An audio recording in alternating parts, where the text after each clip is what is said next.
2026 సంవత్సరం ధనుస్సు రాశికి ఎలా ఉంటుంది అనే విశ్లేషణకు వస్తే, ధనుస్సు అంటే కాలపురుష చక్రానికి 9వ భావం, అంటే పూర్వపుణ్యస్థానం.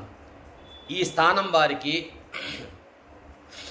ఈ రాశి నుండి 3వ స్థానంలో రాహువు, 4వ స్థానంలో శని మహానుభావుడు, 7వ స్థానంలో వచ్చి గురు మహానుభావుడు, 9వ స్థానంలో కేతువు సంచారం అనేది జరుగుతుంది. ఈ సంవత్సరం మే నెల తరువాత 7వ స్థానం నుండి గురు మహానుభావుడు 8వ స్థానానికి వస్తాడు.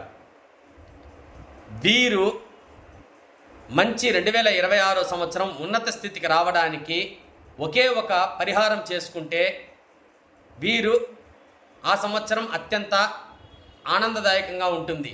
అది ఏమి పరిహారం అంటే, 4వ స్థానంలో శని మహానుభావుడు ఉండడం వల్ల శివాష్టకం పారాయణ కానీ శ్రవణం కానీ మీరు చేస్తే, అంటే వినడం కానీ ప్రతిరోజు నిత్య పారాయణ కానీ చేస్తే వీరికి అనుకున్న పనులన్నీ విజయం సాధిస్తారు.